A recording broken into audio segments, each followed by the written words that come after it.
Harap yun, mga taong ano na. Birthday mo sa City Hall. Wala na Ano po ang pinaka-marching order nyo sa empleyado kanina? Eh, siyempre, lingkod ng maayos. Kasi, saka, ano ko muna sila, pinapanatan ko. Sila mag-alala. Pagkamat tayo kulang na kulang sa pananalapi. Kasi nung sa araw nakita ko, good for July 15 yung sweldo. Try to manage the fiscal problem. And of course, yung sinabi ko na promotion or permanent employment or employee para maging permanent employee based on merits. Sir, Hindi na yung kung sino malapit sa kusina. Kasi lang magala. Kasi nagawa ko na yun dati.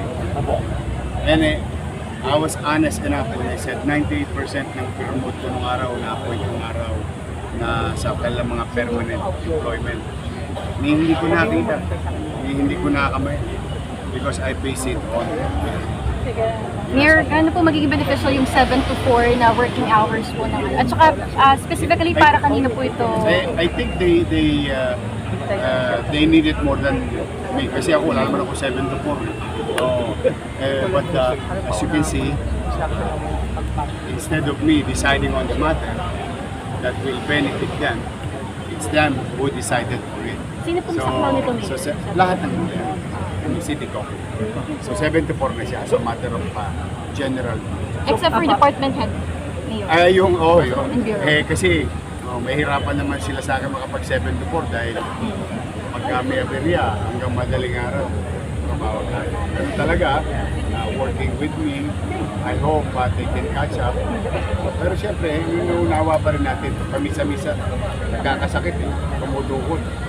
But the general population or the employees is 7 hours. Hindi po yung sweldo kayo. Ilang buwan na po yung mga hindi nakakatulong na sweldo? Hindi. Ito yung tumukod na kasi. Nakikita ko na yung tukod. Pero wala kasi talaga ako sa tukod. Parang tumawag, alam mo yung concept ng ano. May pera, sure. May tanong ko lang po, paano po yung sa mga pabahay, yung mga building? Inire-review na namin kasi there's no such thing as rento. Mayor, isa na naman ko, isa Wala na. atas yun eh. Mayor, pwede sabihin natin sa Manila nyo, mga transaction dito, bukas na City Hall, alas 7. So pagka kayo may kakailanganin sa pamahalang lungsod, pagpasyahan na ng mga empleyado ng pangkalahatan na alas 7 na umaga. Okay, thank you guys. Salamat po. Kaya sa nalangin sa MTPP po, ano po ulit yung papala niyo sa mga MTPP? Sabi ko, baguhin nila yung mindset nila. It's more on helping than enforcing. So, it's just a simple tweak of direction. Sir, update sa muffler. Last Ang dami ng mga uuwi. ilang number na po tayo.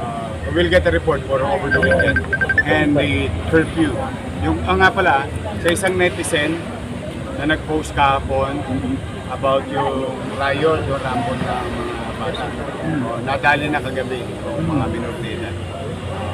Kasi parang may pumapasok yata ang taga-ibang syudad. Kaaway-away sila. Kaya mga minor, nadali na kagabi. Nakuha na kagad.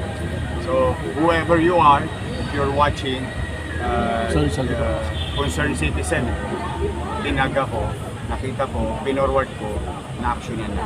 Gusto ko lang i-balance. Thank you, Mayor. Thank you po, Yorme. Thank you.